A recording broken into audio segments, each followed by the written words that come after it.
नमस्कार। मैं हिम्मत सेठ आज फिर नए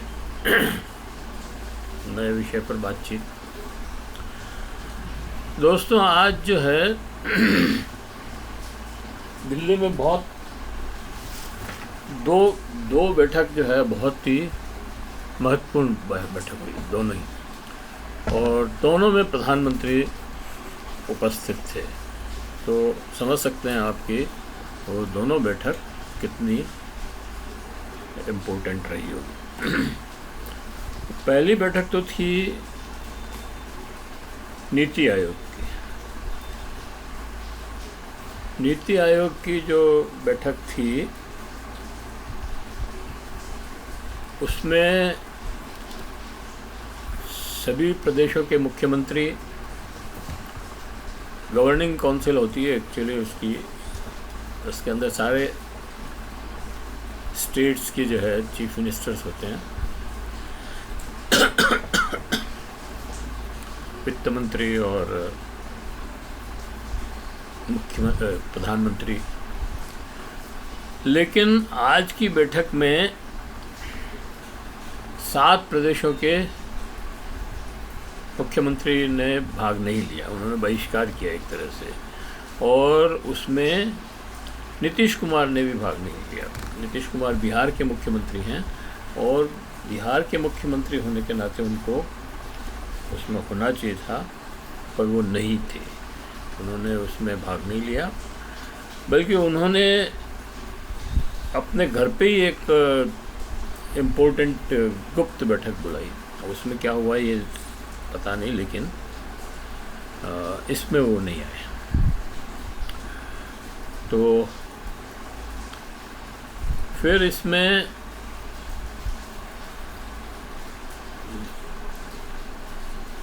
सारे मतलब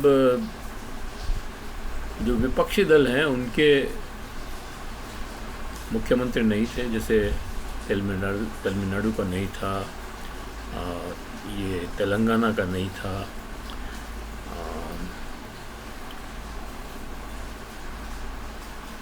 इसी तरह से पंजाब का नहीं था, और केरल का भी शायद नहीं था, कर्नाटक का नहीं था। तो ये सारे लोग नहीं थे। और बिहार के मुख्यमंत्री नहीं थे। लेकिन बंगाल के मुख्यमंत्री, पश्चिमी बंगाल के मुख्यमंत्री ममता बनर्जी उस बैठक में गई, और ममता बनर्जी में बैठक में गई, वहाँ बोली भी।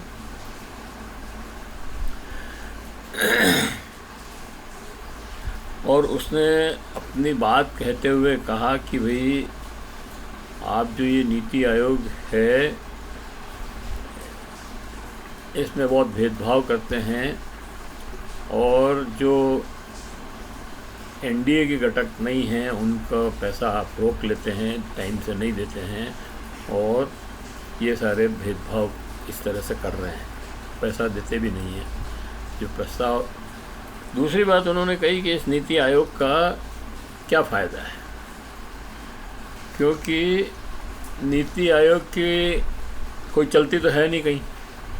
वो जो प्रस्ताव बना करके भेजते हैं उसको सरकार मानती नहीं है, मंत्री उसको रिजेक्ट कर देते हैं। तो फिर उस आयोग का क्या मतलब, और न उसको कोई फाइनेंशियल पावर है, कोई उनको आर्थिक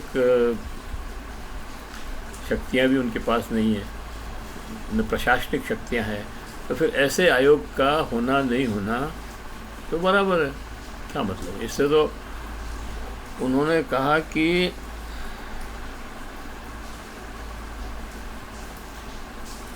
अच्छा, वो जब बोल रही थी तभी उनका माइक बंद कर दिया गया। उन्होंने फिर बाहर आकर के पत्रकारों से बात करते हुए कहा कि नीति आयोग में बहुत भेदभाव हो रहा है, बोलने भी नहीं दिया जाता, सारे लोग एनडीए घटक दल के मुख्यमंत्री ज़्यादा देर बोलते रहे, जैसे नायडू 20 मिनट तक बोले, दूसरे मंत्री भी 10-12 मिनट तक बोलते रहे, और मेरा जो है 5 मिनट बाद ही माइक बंद कर दिया और मुझे जो है अपनी बात रखने का अवसर नहीं दिया। लेकिन मैंने वहाँ कहा कि नीति आयोग को बंद करो और वापस प्लानिंग कमीशन लाओ। तो प्लानिंग कमीशन में वो स्टेट्स का भी ध्यान रखते थे और उनकी पावर भी थी, इसकी तो कोई पावर ही नहीं है।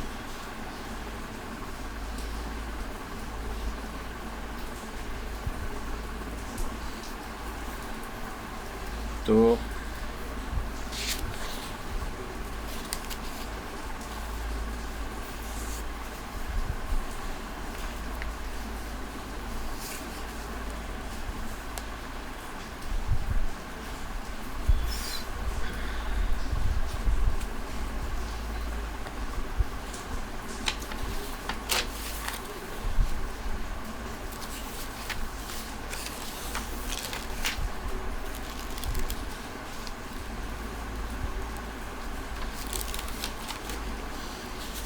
ये तो पहली मीटिंग की बात हुई। और दूसरी मीटिंग में जो है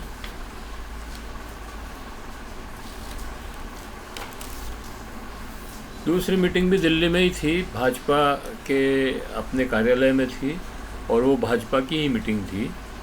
और उसमें जैसा कि हम आपको कल भी बताया था और पहले भी हमने इस बात का जिक्र किया था कि भाजपा में सब कुछ ठीक नहीं चल रहा है, सर फुटबॉल हो रही है आपस में और जब जिसका मौका लगे वो उसको निपटाने की कोशिश में लगा हुआ है। ख़ास तौर से योगी और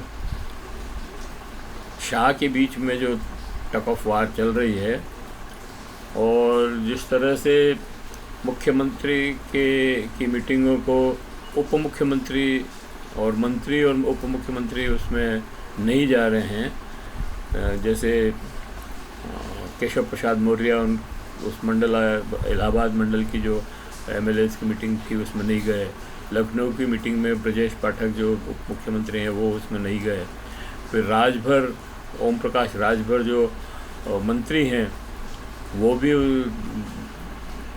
मुख्यमंत्री की बैठक में नहीं गए। पल्लवी वो पटेल जो है मैडम अपना दल की, वो भी उस मीटिंग में नहीं गई। और संजय निषाद भी उनकी मीटिंग में नहीं गए। तो ये सारे सिम्टम्स दिखाते हैं और ये भी बताते हैं कि भाई केशव प्रसाद मौर्य और ब्रजेश पटेल और ब्रजेश पाठक और इन सबको जो है दिल्ली की शय है।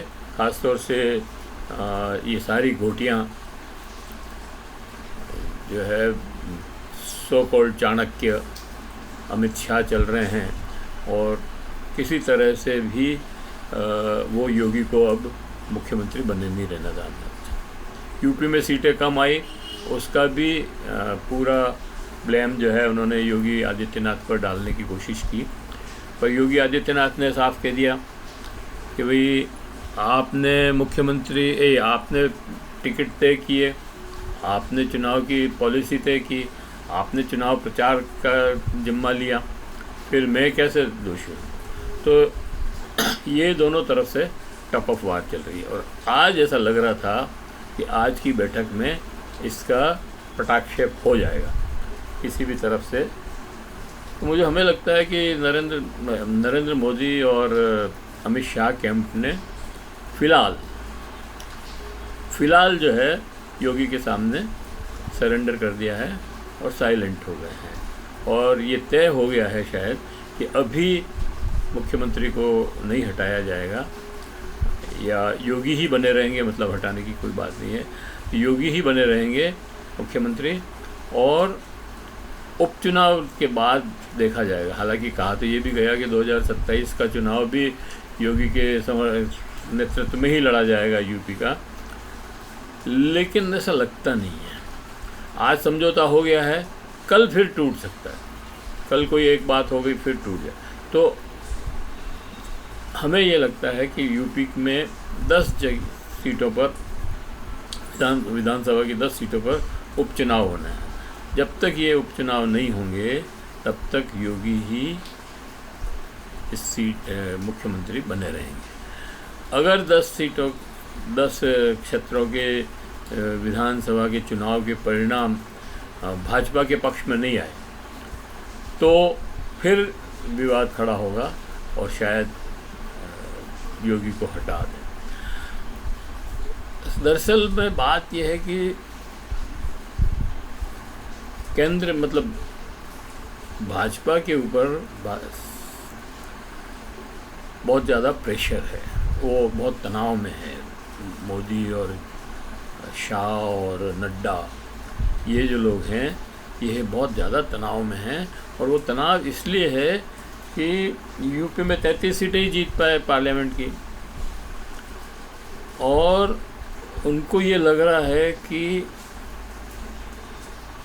ये जो योगी आदित्यनाथ हैं ये अब विपक्ष का मुकाबला 2027 में नहीं कर पाएंगे, क्योंकि विपक्ष ने जो खासतौर से अखिलेश ने जो पीडीए का मामला उठाया है उसको ये